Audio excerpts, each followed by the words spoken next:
त्रिशताब्दी वर्ष के अवसर पर इसे सरकार की दृष्टि से भी और पार्टी की दृष्टि से भी कार्यक्रम को करने का फैसला किया। इससे पूरे समाज में और समाज में केवल लोकमाता अहिल्याबाई होलकर के वंशज ही नहीं बल्कि देश के 140 करोड़ लोगों में, प्रदेश के 25 करोड़ लोगों में एक अलग प्रकार का श्रद्धा भाव जागृत हुआ, एक उत्साह पैदा हुआ है।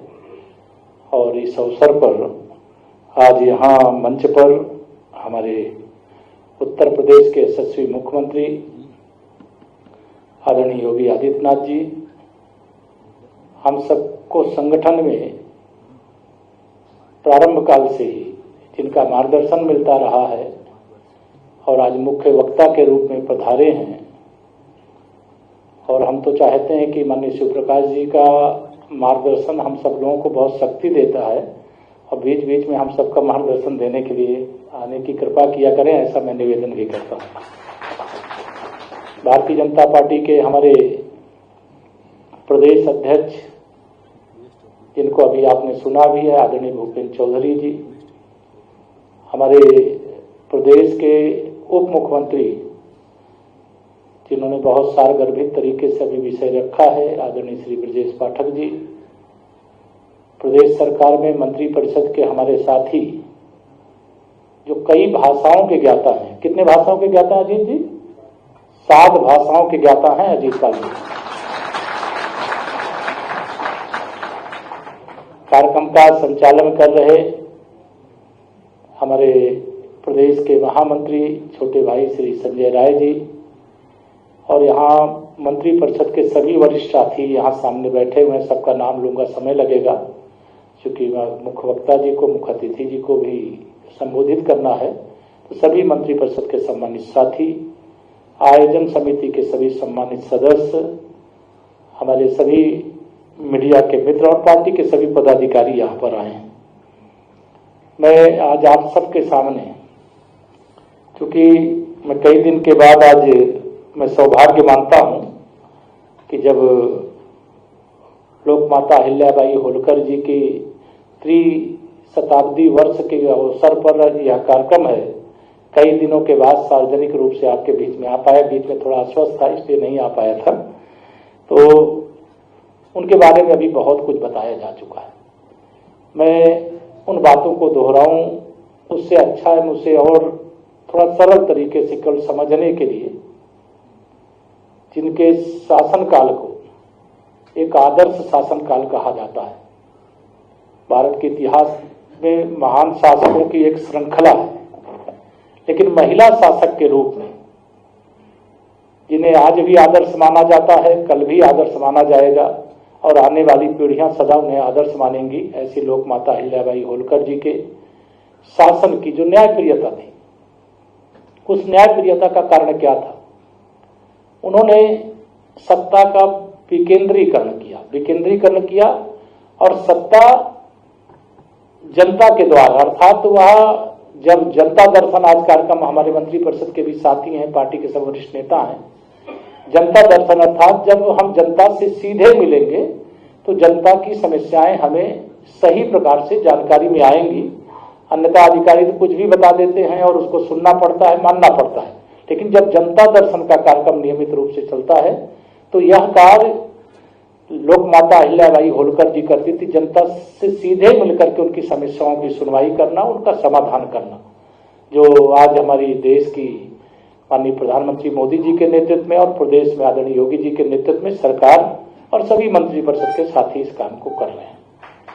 दूसरा जो बड़ा विषय था कि जब शासन हो तो शासन का मतलब होता है कि सर्व स्पर्शी शासन हो, सबका साथ, सबका विकास। मैं अगर ये कहूं कि यह जो उस समय से शुरू हुआ, आज उसे एक सरल शब्द में यहाँ पर लाया गया है माननीय प्रधानमंत्री जी के द्वारा, सबका साथ, सबका विकास, सबका विश्वास, सबका प्रयास। तो वह वही था कि जो कोई कर में बढ़ोतरी किए बगैर खजाने में जब पैसा ज्यादा आने लगे तो इसका मतलब कहीं ना कहीं लीकेज था और उन्होंने उस समय उस लीकेज को खत्म किया और खजाने को भर करके देश के जो स्वाभिमान के प्रतीक, चाहे वो हमारे मंदिर रहे हों, चाहे धर्मशालाएं रहे हों, चाहे कुएं रहे हों, तमाम ऐसी जो जनहित की जरूरत थी उनके निर्माण कराने का काम लोक माता अहिल्याबाई होलकर जी के द्वारा किया गया।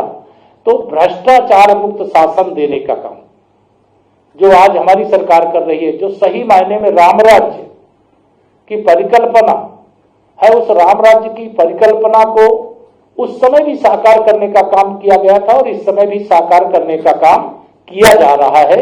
यह हमें एक गौरव की बात है, गर्व की बात है। ये मैं आप सबके सामने कहना चाहता हूं। आज हमारे लिए देश में जहां 140 करोड़ लोग हों, विभिन्न पूजा पद्धति आदि को मानने वाले हों, लेकिन जब हम भारतीय संस्कृति शब्द का प्रयोग करते हैं तो उसमें सब समाहित हो जाते हैं। हम एक भारत श्रेष्ठ भारत की कल्पना को लेकर के जो काम कर रहे हैं उस दिशा में हमको आगे बढ़ने का अवसर मिल रहा है। और कई बड़े विषय हैं जिनकी मैं चर्चा करूंगा तो देर लगेगी, क्योंकि मुख्य वक्ता जी भी और मुख्य अतिथि जी भी अभी बहुत विस्तार से विषय रखेंगे। लेकिन आपको ये ध्यान में रहना चाहिए कि महिला सशक्तिकरण कैसे होगा जब तक सहभागिता नहीं मिलेगी सभी क्षेत्रों में, तब तक महिलाओं का सशक्तिकरण नहीं हो सकता था।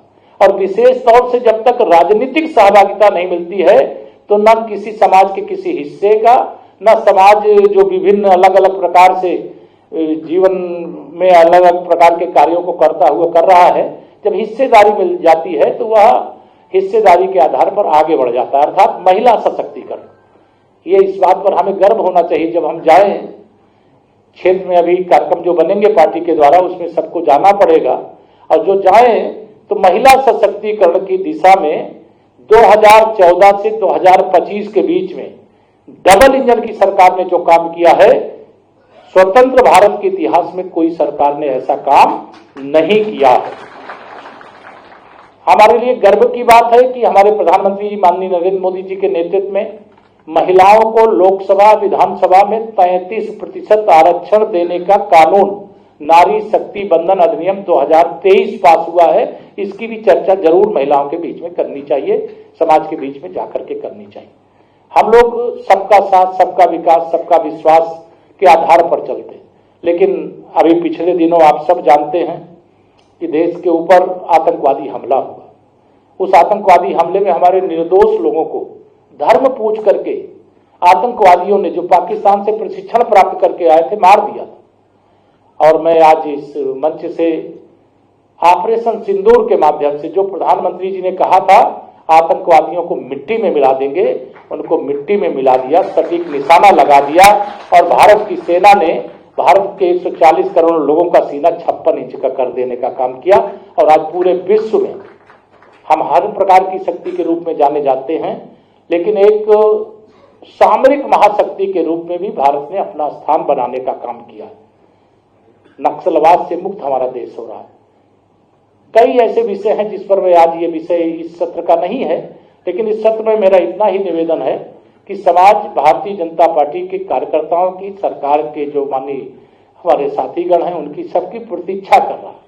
और समाज के बीच में हमें जाकर के, हम ही एक ऐसे दल हैं, हम ही ऐसी एक डबल इंजन की सरकार है जो सभी महापुरुषों का आदर करती है, सम्मान करती है, उनके सम्मान के लिए समर्पित रहती है और उनके सम्मान के लिए जितना अच्छा से अच्छा किया जा सकता है उससे अच्छा से अच्छा कार्य करती है।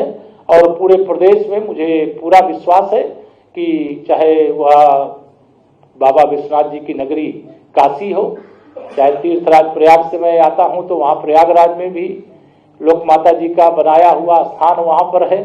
अभी बहुत जल्दी वहां एक मूर्ति का भी अनावरण शायद 31 तारीख को होने जा रहा है, उसमें भी मुझे जाना होगा। ऐसे बहुत स्थानों पे आज अवसर है 30 शताब्दी वर्ष पर हम सब ऐसे जो अच्छे काम हैं उसको करने की दिशा में आगे बढ़ें। मैं आप सब यहाँ पर आए हैं, मैं सबको धन्यवाद देता हूँ और आगे हम अपने माननीय मुख्य वक्ता और मुख्य अतिथि जी के विचारों को सुने।